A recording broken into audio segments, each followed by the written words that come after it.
The moment the stadium went quiet, everyone knew something was wrong. And just like that, the AFC Championship game lost one of its biggest stars before it even began. Because Bo Nix isn't just injured. He's done. Season over. And the ripple effect from that fractured ankle is about to hit the entire NFL harder than anyone expected. This isn't just about a quarterback going down. This is about momentum, destiny, and two young quarterbacks whose careers just collided in the most unexpected way possible. Because while Bo Nix was being helped off the field, Drake Maye was watching. And what he said afterward, that wasn't standard NFL talk. That was personal. Before we even talk football, let's talk about what this moment really means. Bo Nix didn't just go down in a random regular season game. He went down at the worst possible time. Right as the Denver Broncos were gearing up for their biggest game in years. A 2025 AFC Championship matchup against the New England Patriots. A game that was supposed to be a showcase of the league's future at quarterback. Instead, it became a reminder of how cruel this league can be. And when Drake Maye stepped up to the mic after New England's 28-16 win over Houston, nobody expected what came next. This wasn't trash talk. This wasn't confidence.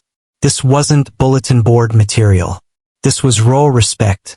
Drake Maye didn't have to say anything about Bo Nix.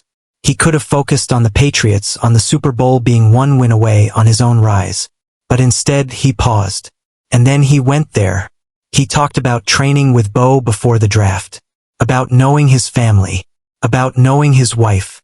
About the kind of person Bo Nix is when the cameras are off. And that's when this stopped being just another injury update and turned into something deeper. Because when a quarterback talks about another quarterback's faith, family, and character, that tells you this hit different. Drake Maye called it heartbreaking. And he didn't say it once. He said it twice. Not for sympathy points. Not for PR. But because he meant it. This matters because these two quarterbacks were tied together long before the AFC Championship ever existed. They trained together. They were evaluated together. They were debated together. Who should go first? Who's more NFL ready? Who's built for the moment? And now the moment arrived. And only one of them gets to play. Bo Nix's fractured ankle didn't just take him out of a game.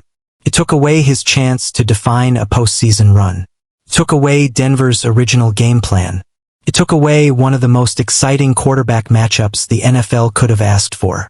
And whether Broncos fans want to admit it or not, it took away their biggest advantage. Because this Broncos offense was built around Bo Nix. His timing, his mobility, his command. Sean Payton trusted him. The locker room believed in him. And now everything changes. Let's be clear here, this is not rumor. The injury is real. The season-ending diagnosis is real. Bo Nix will not play in the AFC Championship game. What is speculation is how Denver responds from here. And that's where the tension starts. Meanwhile, Drake Maye is walking into this moment with something rare. Empathy and confidence at the same time. He knows how big this opportunity is. But he also knows exactly who won't be on the other sideline. And if you think that doesn't sit heavy, you're not paying attention. This league teaches quarterbacks to be ruthless. To step on the gas. To say the right things and move on. Drake Maye didn't do that. He slowed it down. He humanized it. And in doing so, he reminded everyone why this rivalry could define the AFC for the next decade. Now let's talk football because emotions aside, this injury changes everything schematically. Without Bo Nix, Denver loses the ability to stretch the field the same way.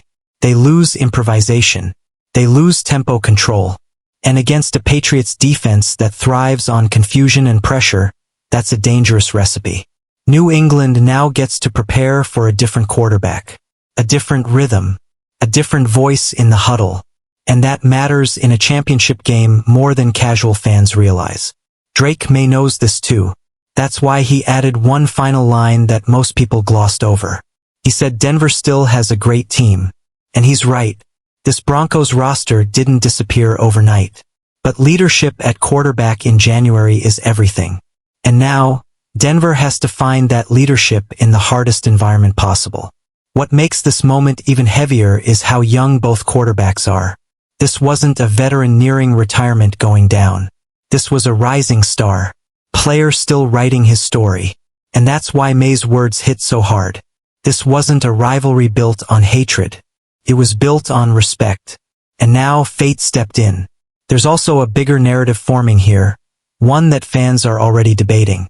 Is this the beginning of Drake Maye's takeover of the AFC?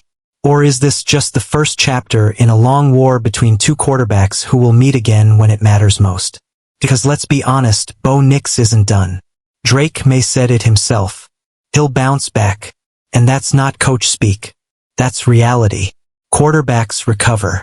Careers recover. But moments like this, they don't come back. The AFC Championship stage doesn't wait. It moves on. And Drake Maye is about to step onto it carrying not just his team, but the weight of what could have been. For Patriots fans, this is opportunity. For Broncos fans, this is pain. And for the rest of the NFL, this is a reminder that the league's future isn't just about talent. It's about timing. Now here's where I want to hear from you. Because this conversation doesn't end with an injury report. Was Drake Maye's message pure respect? Or does it add pressure knowing the matchup won't be what it was supposed to be? And more importantly, do you believe Denver still has a real shot without Bo Nix? Or did the AFC Championship slip away the moment he went down? Drop your thoughts below because this story isn't over. It's just changing direction. And at NFLXposed, we don't just watch the league, we read between the lines.